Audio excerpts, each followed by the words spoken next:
Assalamualaikum students, welcome back to my YouTube channel Math Strategy. Today we will cover the topic of factors theorem. ठीक है, factors theorem. अभी हमारे पास एक question है कि x minus 2 and x minus 3 are factors of polynomial p of x equals to x cube minus 12x square plus 44x minus 48. ठीक है, factors theorem भी सेम इज़ लाइक हम जीरोज़ ऑफ अ पॉलिनोमियल के through like जो zeros of a polynomial है उसकी best example है to find the factors theorem. ठीक है, फैक्टर्स थ्योरम हम किस तरह से फाइंड कर सकते हैं, वो चीज़ इम्प्लीमेंट होती है फैक्टर्स थ्योरम के. अगर आपने जीरोज़ ऑफ अ पॉलिनोमियल वाला लेक्चर अभी तक नहीं देखा तो मैं उसका लिंक डिस्क्रिप्शन बॉक्स में लगा दूँगी, आप इजीली वहाँ से जाके देख सकते हैं. ठीक है, अच्छा, अब हमारे पास आ गया कि हमने आइडेंटिफाई करना, मतलब कि आप कहते हैं कि प्रूफ करना है कि x माइनस 2 और x माइनस 3 उसके फैक्टर हैं या नहीं हैं.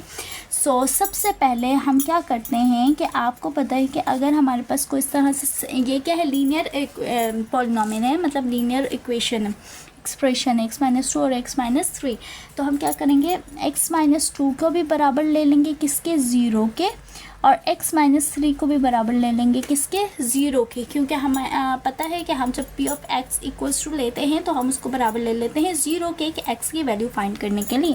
फैक्टर्स थ्योरम में हमेशा याद रखिएगा x इक्वल्स टू क्या हो जाएगा, 2, माइनस का है तो प्लस में हो जाएगा, प्लस का है तो माइनस में हो जाएगा, और x इक्वल्स टू माइनस का 3 है तो सेकेंड साइड जाके किसका हो जाएगा, प्लस का 3. ठीक है, हाँ, अब आपने क्या करना है, आपके पास जो पॉलिनोमियल है हम लिखेंगे p of x equals to x cube minus 12x square plus 44x minus 48. ठीक है, अब सबसे पहले हम लिख लेंगे व्हेन x इक्वल्स टू 2. जब x हमारे पास 2 होगा तो इस पॉलिनोमियल का आंसर क्या होगा. अब याद रखिए, जब आपको पता है कि हम x इक्वल्स टू यानी कि कोई भी वैल्यू हम सब्सटीट्यूट करते हैं विद x, तो हमारे पास जो पॉलिनोमियल का है वो आंसर ज़ीरो आना चाहिए, तभी हम कहेंगे कि वो जो है उसका फैक्टर है, उसका ज़ीरो ऑफ द पॉलिनोमियल है. ठीक है, तो अब हमारे पास क्या है कि p ऑफ x यानी जहाँ जहाँ x है वहाँ वहाँ हम क्या रख देंगे, 2 रख देंगे. ठीक है, 2 का क्यूब हो गया माइनस 12, 2 का स्क्वायर हो गया प्लस 44, 2 माइनस 48. ठीक है, तो अब हमारे पास 2 का क्यूब क्या हो गया, 8 माइनस 12, 2 का स्क्वायर 4 प्लस 44, 2 ज़ा 40, 88 माइनस 48.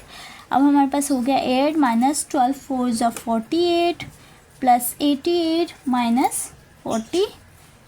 ठीक है, अब 8 minus 48 will be minus 40 and 88 minus 48 will be plus 40. ठीक है, प्लस माइनस का 40 प्लस का 40 कैंसिल, तो हमारे पास p ऑफ 2 का जो आंसर आया वो क्या आया, ज़ीरो आया, यानी कि x माइनस 2 तो हमें पता चल गया कि वो उसका फैक्टर है. अब हम x माइनस 3 के लिए देखते हैं कि हमने x माइनस 3 इक्वल्स टू 0 लिखा था, तो x equals to 3.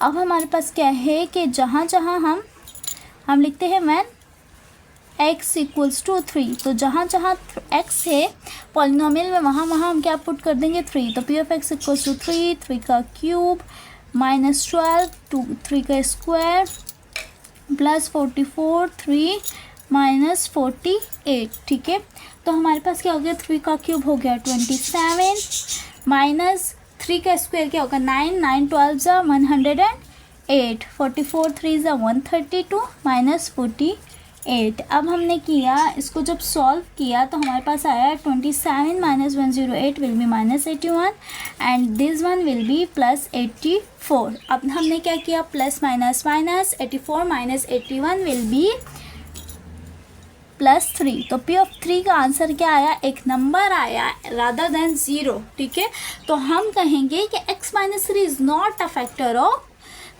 This polynomial. तो हम लास्ट में लिखेंगे, स्टेटमेंट लिखेंगे, then x minus 2 is a factor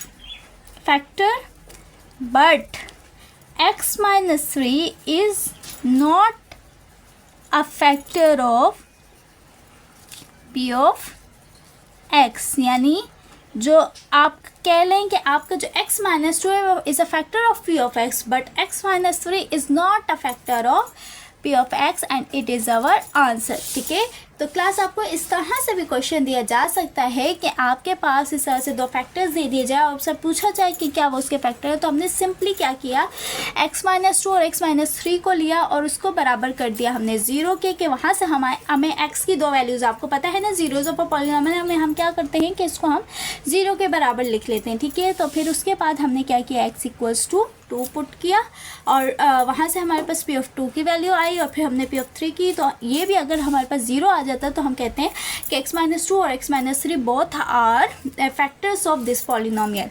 so class I hope so कि आपको ये फैक्टर्स थ्योरम का कॉन्सेप्ट अच्छे से समझ आया होगा। Factors theorem are most relatable to zeros of a polynomial, क्योंकि इन दोनों में हमारे पास सेम चीज़ ही हो रही होती है। फैक्टर्स थ्योरम में भी हम यही करते हैं कि p of a को अगर आप कोई भी सॉल्यूशन कर रहे हैं तो उसमें जब आप लास्ट में आते हैं तो आप p of a को = 0 के बराबर रखते हो, तभी आपका आंसर आता है, क्योंकि factors theorem related to the zeros of a polynomial. So class, if you like this video, then don't forget to like, comment, subscribe and share it with your friends. Plus don't forget to press the bell icon. I will be right back with my another amazing video. तब तक के लिए अल्लाह हाफिज़।